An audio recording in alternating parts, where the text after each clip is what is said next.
नमस्कार प्यारे बच्चों।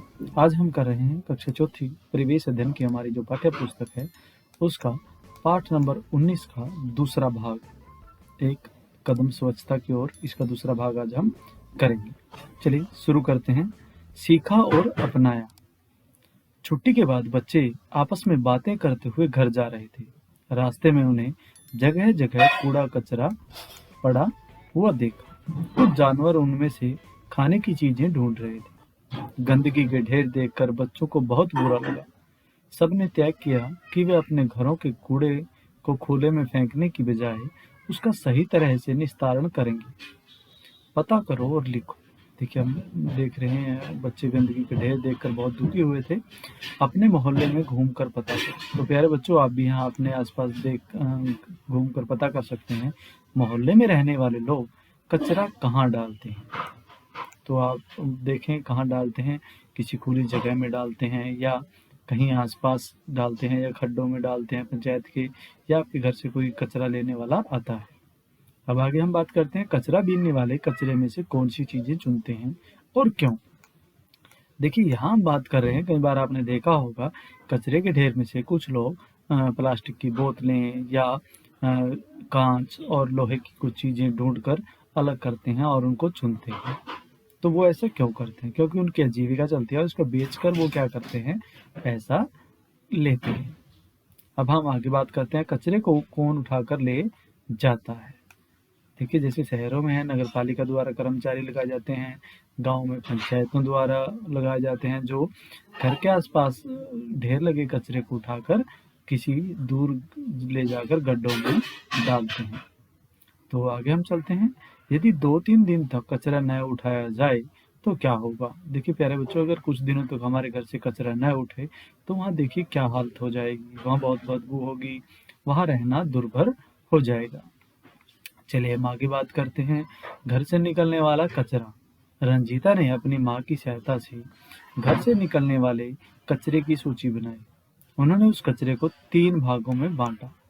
देखिए, अब यहाँ पे हम देख पा रहे हैं कि वे चीजें जो पशुओं को खिला सकते हैं, जैसे फलों के छिलके।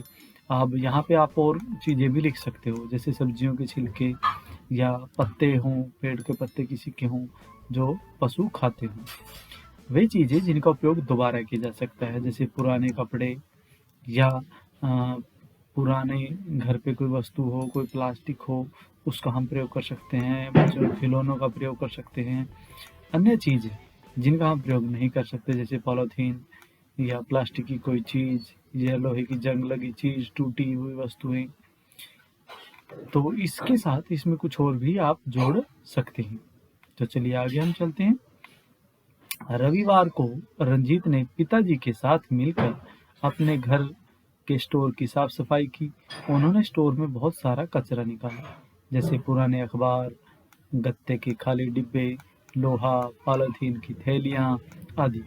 गत्ते के एक डिब्बे में उसने अपनी कक्षा के लिए कचरा पात्र बनाया। इसमें हम क्लास में रखेंगे और इसमें सारा कचरा डालेंगे। कुछ सामान कबाड़ी को बेच दिया। अब रंजीत ने पूछा, पिताजी कबाड़ी इस सामान का क्या करेगा? पिताजी ने बताया, ये कुछ सामान ऐसा होता है जिसका प्रयोग हम दोबारा क्या कर सकते हैं, कई तरह की वस्तुएं तैयार की जा सकती हैं। चंडीगढ़ में रॉक गार्डन ऐसी सामान के सदुपयोग का एक अद्भुत उदाहरण है। जो आप पिक्चर में देख पा रहे हो, ये रॉक गार्डन की तस्वीर है। तो चलिए इसमें हम पुनः चक्रण या दोबारा प्रयोग को देख लेते हैं। देखिए, आप इसमें पिक्चर्स में देख पा रहे हो, एक कबाड़ी जो है अखबार आपके घर से ले जाता है या खरीद लेता है, या गत्ते पेटी चीजें सारी खरीदता है।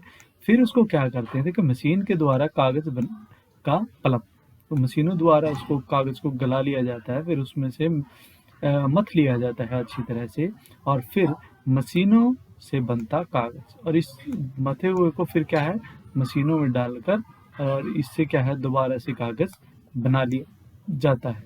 और इस कागज को पुनः चक्रित कागज की बनी वस्तुएं, इसी कागज से क्या होता है, दोबारा से, जैसे आपकी किताब है, कॉपी है, या कागज के बैग है या गत्ते हैं, इसको दोबारा से बना लिया जाता है और फिर हम इसका प्रयोग करते हैं, और फिर यही चक्कर जो है बार बार चलता रहता है। इसको कहते हैं कागज का पुनः चक्रण। तो चलिए हम आगे चलते हैं। अब चित्र में दिखाई गई गुड़िया किस चीज की बनी है? देखिए आप देख पा रहे हैं ये कंच की जो चूड़ियां हैं उसके द्वारा बनाई गई हैं। अब वो कहते हैं पुरानी चूड़ियों से सजावट की कौन कौन सी चीजें बना सकते हो? तुम भी देखो प्यारे बच्चे, आप घर पे सजावट की कौन कौन सी वस्तुएं जो है कांच की चूड़ियों से बनाई जा सकती हैं। कहाँ ले जाएं पॉलीथीन? देखिए कबाड़ी के सामान बेचने के बाद जब जो कचरा बाकी बचा था उसमें पॉलीथीन की थैलियां थी। रंजीत उन्हें कूड़ेदान में फेंकने गया, लेकिन उसके पिताजी ने उसे ऐसा करने से मना कर दिया। उन्होंने बताया कि पशु कचरे से खाने की चीजों के साथ कभी कभी पॉलीथीन की थैलियों को भी निगल जाते हैं। इनसे वे बीमार पड़ सकते हैं और मर भी सकते हैं।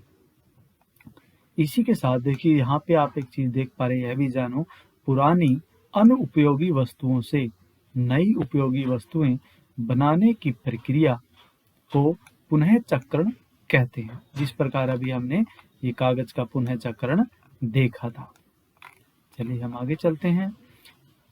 रंजीत, तब तो इन्हें जला देता हूँ। उन पिताजी ने कहा, नहीं बेटा, पॉलीथीन को जलाने से निकलने वाला धुआं जो है वो हानिकारक होता है। रंजीत, इसका मतलब पॉलीथीन को न तो जला सकते हैं और ना ही फेंक सकते हैं, तो फिर इसका क्या करें? पिताजी ने कहा, बेटा, इसका एक ही उपाय है कि हमें पॉलीथीन का इस्तेमाल कम से कम करना चाहिए। तो अब कुछ क्वेश्चन हमसे पूछ रहा है, पॉलीथीन का कचरा कम करने के लिए हम क्या कर सकते हैं? देखिए ये आपसे पूछ रहा है, तो यही हो सकता है कि हम पॉलीथीन का प्रयोग कम से कम करें। बाजार जाएं तो अपना थैला लेकर जाएं सामान डलवाने के लिए। और हो सकता है जैसे आपने देखा होगा घरों में अपनी मम्मी को कि वो जो पॉलीथीन आते हैं उनको संभाल कर रख लेती है ताकि आगे घर में कोई सामान डालने के काम आए। यदि नालियों में पॉलीथीन फंस जाए तो क्या होगा? अब आप देख पा रहे हैं कि नालियां होती हैं, अगर पॉलीथीन फंस जाते हैं तो नालियां बंद हो जाती है क्योंकि पानी उसमें से नहीं निकल पाता। पॉलीथीन बैग के स्थान पर तुम किस चीज का प्रयोग कर सकते हैं? देखिए प्यारे बच्चों, आजकल चल रहा है कि पॉलीथीन बैग की जगह हम कपड़े के थैलों का प्रयोग कर सकते हैं या जूट के थैलों का प्रयोग हम कर सकते हैं। कूड़ा करकट क्यों नहीं जलाना चाहिए? देखिए अगर साधारण जलने वाली चीजों की बजाय अगर हम कूड़ा करकट को जलाते हैं तो उसमें से बहुत सी विषैली गैसें निकलती है जो हवा में हमें सांस लेने में भी तकलीफ हो सकती है। तो इसलिए हमें कभी भी कूड़ा करकट को नहीं जलाना चाहिए। तो ये था हमारा जो पाठ नंबर 19 का दूसरा भाग। मिलते हैं अगली वीडियो के साथ, तब तक के लिए थैंक यू, धन्यवाद। हेलो दोस्तों, हमारे इस चैनल को सब्सक्राइब करने के लिए यहाँ क्लिक